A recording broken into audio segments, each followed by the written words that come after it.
Microsoft 365 Nation. Harry Brailsford in Seattle coming to you with another video, another conversation, another interview with two of our contributors, Ken Dwight and Michael Jenkin. So Ken, I want to start with you. For those in the Microsoft 365 Nation that don't know Ken Dwight, where are you located? What do you do? What is your specialty? All right, well, I'm located in Houston, Texas, Yep. and I'm known as the virus doctor. Yep. So malware is my specialty, and more specifically, malware detection and removal. I'm not a malware creator or a forensics guy, but I've helped other techs figure out how to find it, identify it, get rid of it, that sort of thing. Yeah, perfect. And Ken, what is your business model? Do you speak at conferences or do you do workshops?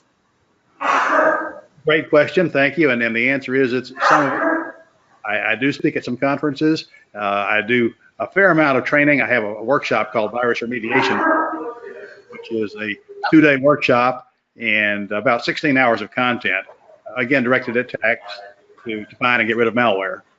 I also have a one-person break-fix shop. So I'm still in the trenches myself doing the actual detection, removal, as well as setting up networks and troubleshooting issues and the usual break-fix type of stuff. Yeah, and as I recall, yourself and Tim Lonnie, you raised your hand during some storms we had up here over the past few years as the MSP Navy to help small businesses get back on their feet. So thank you for your service. Ken, I want to play a game of what's the issue of the month? What are you seeing out there in your world that MSPs and partners would want to know about? Probably the main thing that's just gotten some attention in the last couple of weeks is the fact that, of course, ransomware has been around for 5 years now. Talking encrypting ransomware, CryptoLocker, and its variants and successors. Right. But recently, the bad guys have figured out that they can get really good bang for their buck if they can infect an MSP, and in turn encrypt all of their clients' data files.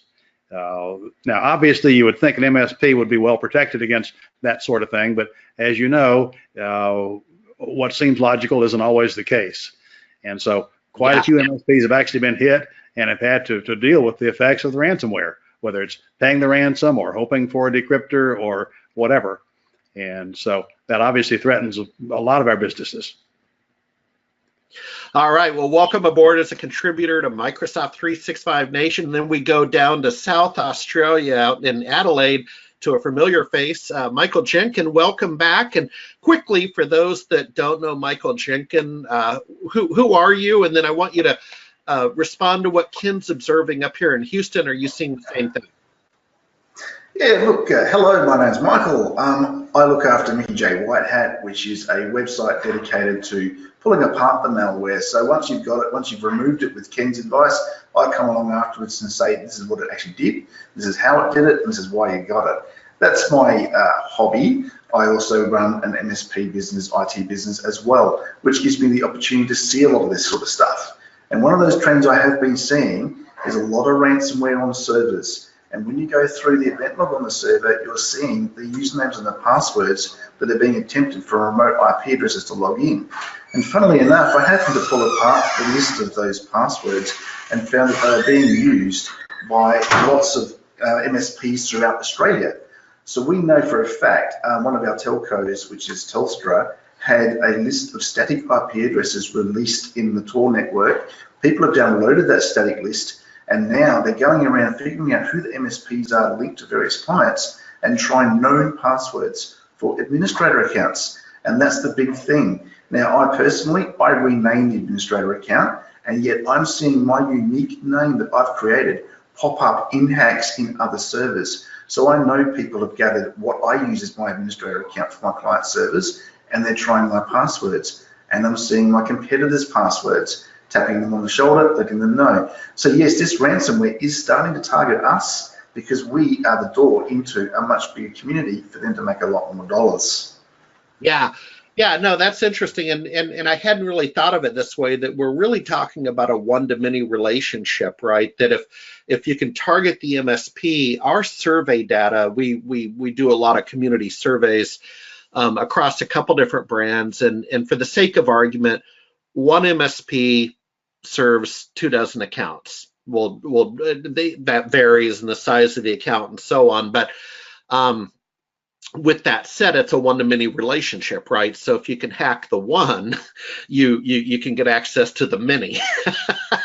It's called a channel. Hey guys, figure that out.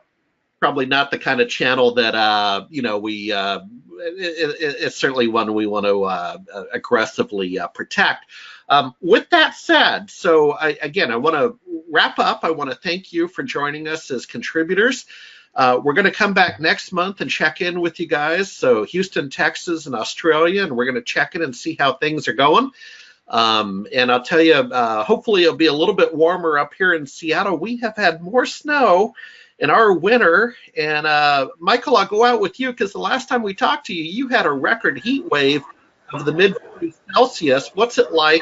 And then we call it good. Beautiful today. It's around about 26 degrees Celsius rather than being 47.6 degrees. Although I did meet somebody who had 50 degrees Celsius and watched his mobile phone melt to the shape of his dashboard in his car. There we go. And hey, Ken, feel free to pop up to Austin, Texas. What is that, about a 3-hour drive from Houston? Yeah, 2.5 to 3 hours. Yep. I'm going to be down. He's on the way. Later next week, I'll be at South by Southwest, a major conference in Austin, Texas. So if you find yourself there, let's get together and shake hands. Hope you got a room. No, I don't have extra room. I know where you're going with that. I made the mistake of scheduling a webinar, a workshop actually, in Austin that happened to be the week of South by Southwest. Finding a room was a challenge. It is 300,000 people, Michael, at this world famous conference. So as you can imagine, it takes up all the residential opportunities. We'll leave it at that. It's musicians and artistic types, so it's an interesting crowd. Yeah, it's a world unto itself. I'm going to give you a full report, gentlemen, and the audience at M365 Nation. Have a great day. We'll see you next month.